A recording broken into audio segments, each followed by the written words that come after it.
Welcome to Boss Cowboy Sports, and obviously I'm bringing you another measured Kool-Aid report on obviously the win versus the Cincinnati Bengals. And win or lose going forward, I'm going to be giving you Boss Cowboy star player. This star player and the acronym for star player stands for speed, toughness, availability, relentlessness. I got that from Coach Marv. He the one that created the acronym. But I'm gonna be doing this every week, win or lose, going forward. So it's a couple of players that we can definitely talk about playing with the speed and the toughness, availability, and relentlessness. It's hard not to say Micah Parsons. We can start with him. It's hard not to say him because at his current pace of sacks this season, he's on track to break the record by 12 sacks. So as a player, it's very hard not to say it was him. But the sad thing about the greatness of Micah Parsons is his greatness is starting to become normal.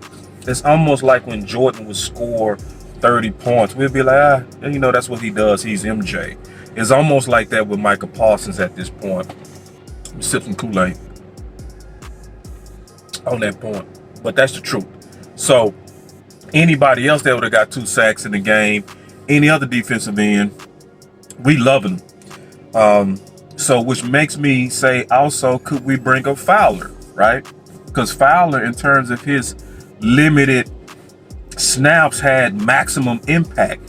He was a pressure player, and Keystone was making a good point that he was looking like the Rams version of Fowler, which is the guy that earned the contract and had a maximum amount of sacks.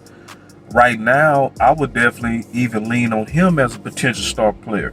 Obviously, Noah Brown, like year 6 Noah Brown had put together 2 good games in a row.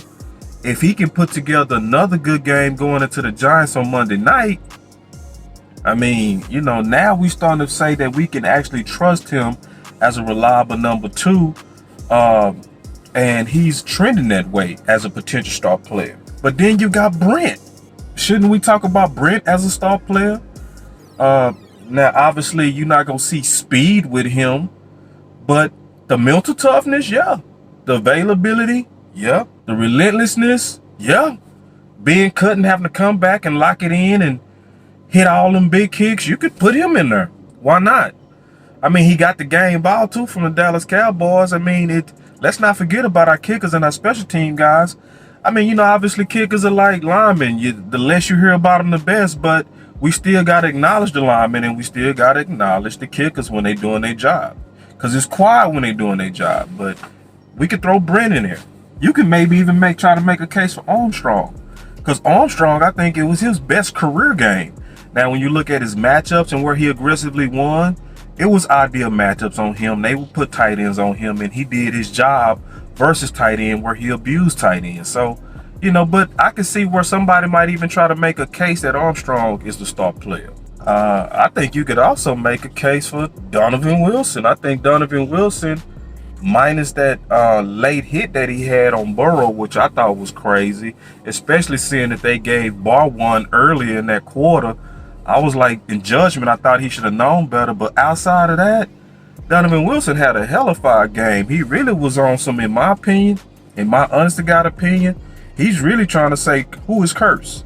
And that's the way that he played, is he trying to get his name back in lights. And if he keep on doing what he does, it's Donovan Wilson in terms of being sticky to the football and being a football magnet and showing that tenacity and that toughness in the box. He letting people know, man, I was a great name before Curse, and I'm still that great dude. So you could throw him in the category of star. But I teased y'all with all of that because actually none of them are my star. None of them guys are my star. Because I'm finna throw a major curveball at y'all. When it comes down to speed, toughness, availability, and relentlessness, I'm gonna go with a guy that's fat. Fat! Mike McCarthy. For me doing this first time on Boss Cowboy Star, it's not a player, it's a coach. It's Mike McCarthy. because the speed in which he moved with was a different type of speed. He moved with speed when he addressed Kellen Moore. A lot of that is going to be underrated. But what did he say last week? Now, he dumbed it down, but he needed to do exactly what he did. He said that I'm going to be doing an extra lap with Kellen Moore on that play sheet. Because Kellen Moore touches with Zeke and Pollard game 1 was out of whack and against common sense.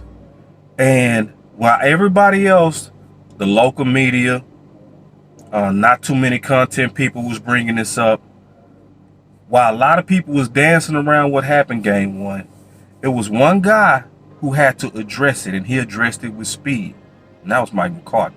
And I would also say that took toughness, because it don't take that long to see that Kellen Moore is the Jason Garrett of the modern Cowboys, to where he can do no wrong.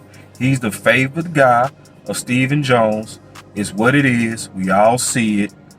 They looking, in my opinion, to make Mike McCarthy to blame, but the actual blame is Kellen Moore and being Kellen Moore.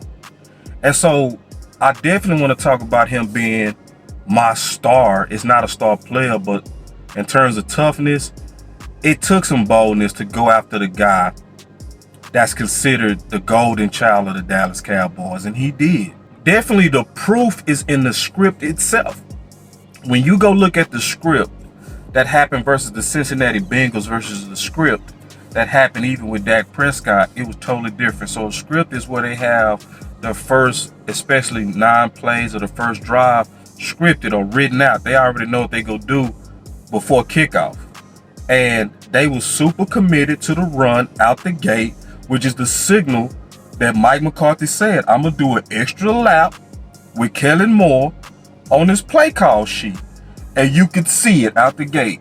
And what happened on the first drive? We immediately go down there and score with a noodle-armed quarterback. Now, it's going to be some people that's going to say, Cooper Rush played better than Dak. He also had a way different game plan. Way different game plan. Yes, Dak should have played better game 1. But that game 1, with the game plan that was in game 2, likely wins game 1. That's another story. But yeah, and he made himself available. He did. He made himself available. He did the tough thing that needed to be done to actually win. Yeah, because Bobby Belt said in the offseason that they was asking, well, what does Mike McCarthy do? Do you feel like McCarthy's going to be a little bit more involved in the offense, or maybe has he been this offseason, that kind of thing, because there is so much pressure and he's like, all right, I need to get my hands in this thing? I mean, that's been the discussion, right? Like, that's kind of what Jerry's hinted at. Mike's talked a little bit about that. I will say, I know I brought this up when we were out there at rookie minicamp. He was more actively involved, it looked like, in coaching drills than I've ever seen him before. And was actually out there, it looked like he stopped down a drill at one point and was trying to coach something specific. And I've never seen him do that in 2.5 years that he's been here. So, I think whether he wants to be or not, I think the Cowboys want him to be more involved in it. And I think they want to have some more tangible aspects that they can judge him by. It's like, hey, your job's on the line here, your future's on the line. Let's see what it is you can do. We need you more involved so that we can judge you based off of some of these things. So I think it's absolutely possible he's got more involved, and I still think this is ultimately Kellen Moore's offense, but I think that Mike McCarthy will have a bigger hand in it than he has the first 2 years. They trying to figure out what he does, because he doesn't play call. He doesn't do anything like that. So they're just trying to figure out, what does he actually do? Well, when he went down and he was like, all right, I'm going to let you do it your way, young man. Game 1, he let Kellen Moore fall in his sword, which was wise. And then after he was the laughing stock of the whole league, and for people who've been paying attention, it gave him the room to step in and be available to say, all right, you done doing it your way yet, son? All right, can we now do the clock control and the mismatches that I want to go after? Let's use our star players now. What did he say? He said last week he should have a play sheet for every one of his stars. Had the Jerry Rice list and John Taylor, and those that is carried forward for generations. On that's That's why you have more than 2 pages on your call sheet. If you look at call sheets, I never looked at the call sheet as a call sheet. I looked at it as a worksheet. When you work on it throughout the week, that's why it's 6 pages instead. You really use 2 during the game, but those with the other categories. I know personally what I would carry on. Hey, make sure you get the ball to, CD. Make sure here's the top 10 throws. You already have the plays on the call sheet, but they're good reminders how you list. Plays for Tony, plays for Zeke, plays for CD. Plays for Dalton. So that's all part of the game plan process. That was a check to Kellen Moore. That, hey man, your system, I like your system, but your option system. So J Tuck, he figured it out that it was called a no identity offense, where the identity of the offense was to not have an identity. Will McClay said there's no stars on this offense. Well, the person who's trying to rein all that in is Mike McCarthy. Mike McCarthy trying to rein all that in. He's saying, listen, and he said it outright. He said outright. A lot of great questions today, but this is my favorite. So we get to talk a little ball here. But no, I've never been a big option route thrower concept in the past. To answer your question, option routes take a lot of time. An option, if you're in a traditional West Coast offense, it's. I tell you, we need to win this week because this thing's turning into a zoo in here. But yeah. But option routes. So they take a lot of time, Michael. Yeah, no, definitely. I mean, if you're going to run option routes, you need to live in that world. That's been my experience. You can't dabble on it. Option routes are really not part of the old traditional West Coast offense. I've had quarterbacks in the past that didn't really like them, and it's really about the connection that they have with the receiver. I've been in systems where only certain guys run them. This is the most aggressive system that I've been in as far as many people that do run the option routes, and so I think you see our commitment to practice. We practice it. I've never seen so many option routes like I have here with the Dallas Cowboys. He knew once he said that he was going against Stephen Jones, he was going against Kellen Moore, and to a degree he was going against Jerry Jones. But when you're a head coach that's committed to winning, sometimes you got to make an enemy out of them people that write your checks. And he did the right thing. So yeah, the easy low-hanging fruit would have been Micah Parsons. But to me, the person who showed the real star characteristics, the speed, the toughness, being available, and relentless under pressure on what was the right thing to do, curveball, it was our big boy. It was a guy that be breathing funny sometimes in the press conference. Yeah, the big boy. That's the man who showed that he was committed to winning. So don't get it twisted. I'm getting ready to tell y'all something. Don't get it twisted. We're going to have to stay on Kellen Moore. Don't think because we just won a Cincinnati Bengals game because he was finally micromanaged by Mike McCarthy. Don't think for 1 second that he won't go back to being pass happy. Remember when Kellen Moore was left unchecked, that he was second in pass attempts with backup QBs. He has a very bad tendency to want to throw the ball at the wrong times. I'm just letting y'all know that. So don't think because we won this game that it's time to let up. Because yeah, Kellen Moore, he a lot of times don't get it.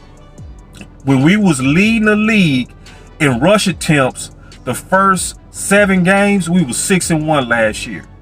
And the moment we won that New England game on passing, he totally abandoned it for the rest of the year. Zeke and Pollard together never had 30 attempts again, even in the playoffs. He abandoned it. It's his tendency to want to throw the ball and give himself glory for being a play caller versus dumbing down the offense to what's smart and what works. So I'm going to keep pressure on. Some of y'all going to call it negative. I don't care. It's call it what you want.